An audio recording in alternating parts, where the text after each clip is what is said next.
children learn to read and write in African languages.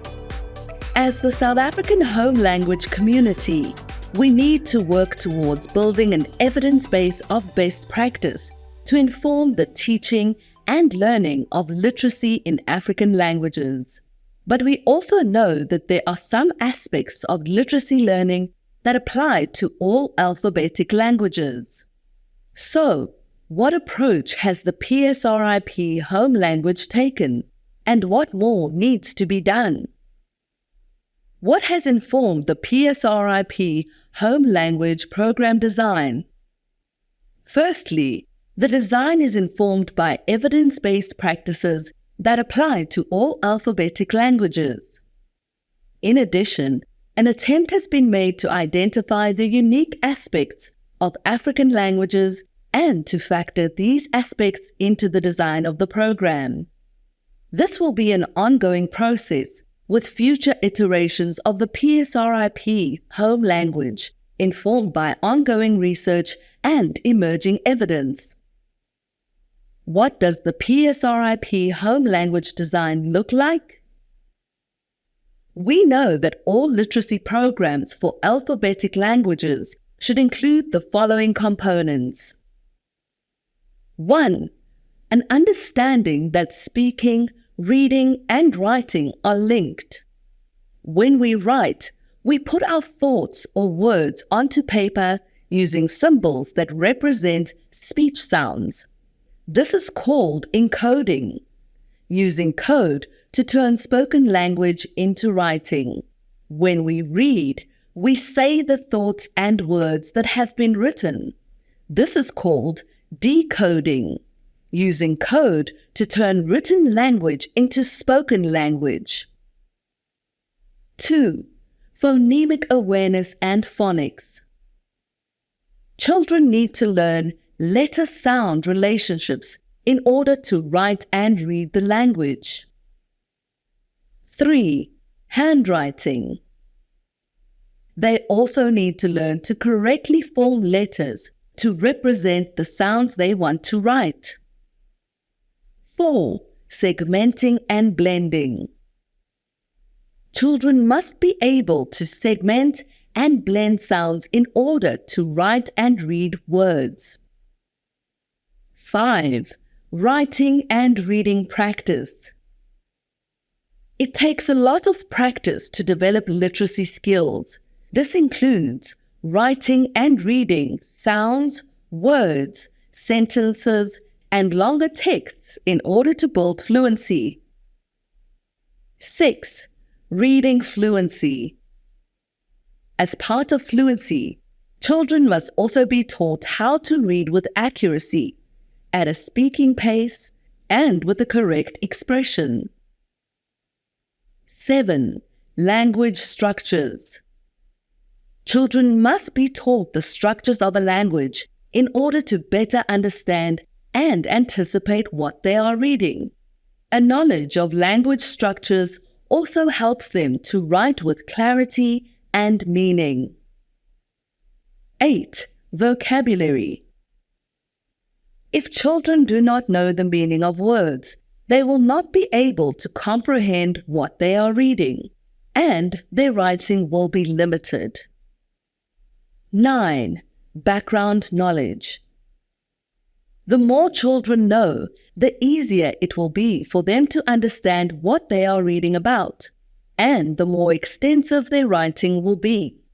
Readers use their existing knowledge to try and make sense of unknowns. 10. Comprehension skills. To help children build a deeper understanding of a text and to be able to critically analyze a text, they need to be taught comprehension skills like prediction, visualization, making connections, making evaluations, and making inferences. Unique features of African language literacy. The program team has begun the process of including the different structures and logic of African languages into the design. This includes 1. Identifying language-specific phonemes. Every language has its own unique set of phonemes. A rigorous process was followed to identify the phonemes and graphemes of each language and to distinguish these from the blends of the language. This is an important distinction that lays the foundation for teaching blending as a skill. 2. Pace of teaching African language phonetics. To date, the policy and practice of phonics in African languages has undoubtedly been influenced by the English model. It is important to note that the English phonics system is extremely complex. There are many instances where multiple graphemes are used to represent one phoneme. One example of this is the phoneme A. This phoneme is represented by 8 different graphemes. A as in baby, A as in cake, A as in rain, A as in play, A as in reindeer, A as in wait, A as in steak, and A as in they. On the other hand, African language phonics systems are much more straightforward. In most instances, there is a one-to-one phoneme grapheme representation. This means that children can learn these building blocks of literacy quickly and efficiently if they are taught systematically and explicitly. Teaching phonics in African languages should not be a long, drawn-out process as with English phonics. 3. Teaching morphological awareness and morphology. In African languages, the meaning of a word can be changed by adding or changing a morpheme, the smallest unit of a meaning in a word. Morphology is a very important part of meaning making and vocabulary learning in African languages. As children become proficient decoders, teachers are trained to incidentally build awareness of the morphological differences in words. In the Grade 3 program, learners complete weekly reading and writing exercises that reveal different morphological structures. 4. Use of authentic, high-quality texts. The quality of the texts that children are exposed to should model best practice and should feel authentic. Versioned texts must follow the structural rules of the language, must flow well, and must include authentic, expressive, figurative, and idiomatic language. In addition, children must be given the opportunity to read many original language texts.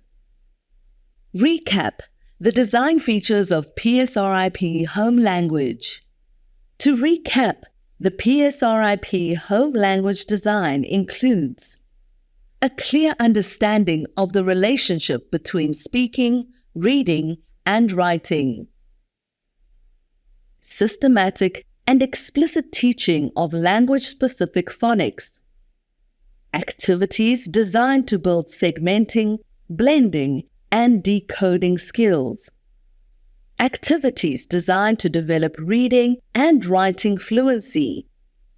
The explicit teaching of language-specific morphology. Theme-based vocabulary development.